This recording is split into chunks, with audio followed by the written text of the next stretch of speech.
Assalamualaikum warahmatullahi wabarakatuh.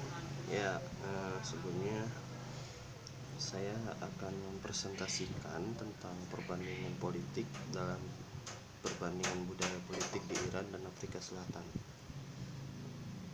Ya, sebelumnya di sini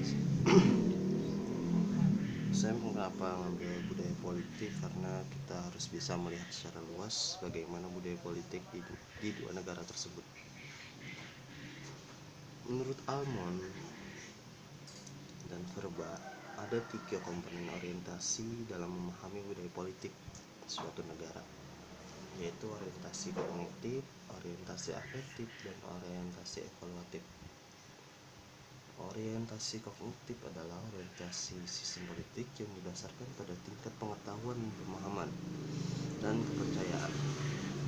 Sementara itu, orientasi afektif menyangkut perasaan terhadap sistem politik yang menentukan peranannya dalam sistem politik. Sedangkan evaluatif dimaknai sebagai bentuk respon dari kognitif dan afektif yang diwujudkan dalam perilaku. Lanjut,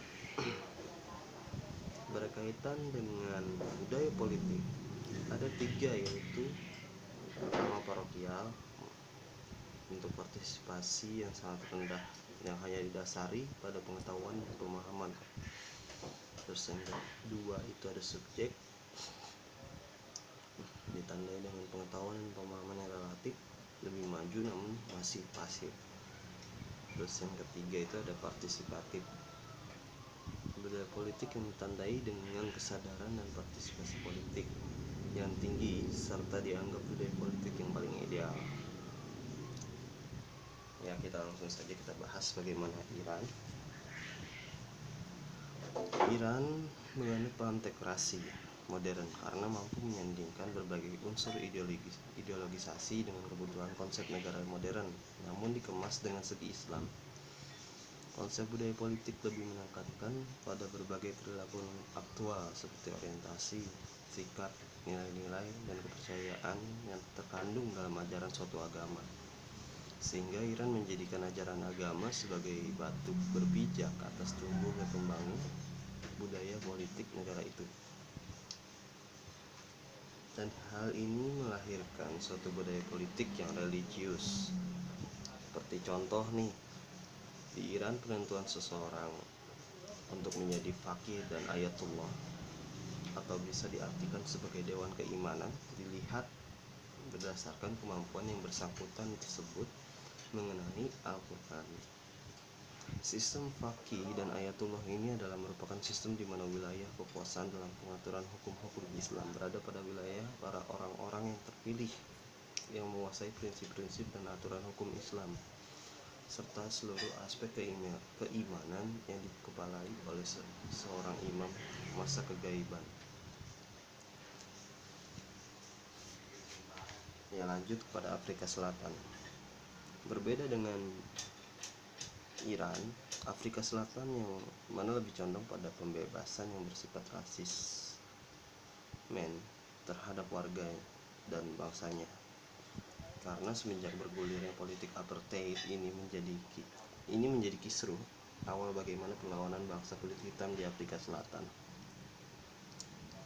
Salah satu gerakan oposisi yang paling awal dan aktif menentang hukum represif pemerintah pada masa apartheid adalah African National Congress.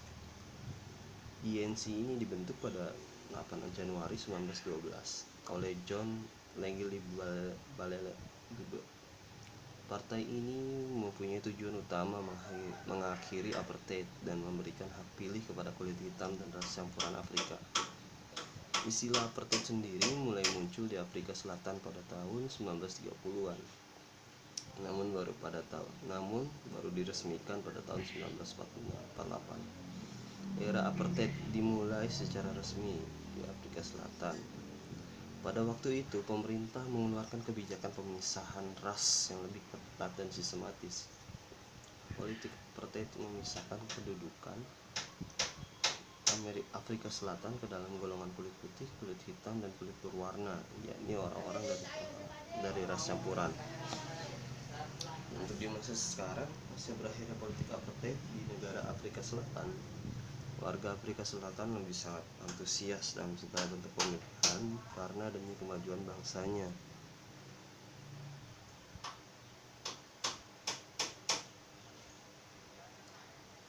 Kenapa? Karena menerapkan sistem politik demokrasi anti apartheid, yang mana bentuk negara Afrika Selatan adalah kesatuan dan bentuk pemerintahan republik. Sistem pemerintahan di Afrika Selatan adalah presidensial. Parlemen di Afrika Selatan terdiri dari dua bagian, yaitu Majelis Nasional dan Dewan Nasional Provinsi. Setiap provinsi di Afrika Selatan mempunyai satu pengubah undang-undang negeri dan majelis eksekutif yang diketuai oleh seorang perdana menteri atau premier. Oke, terima kasih. Kurang lebihnya mohon maaf. Wassalamualaikum warahmatullahi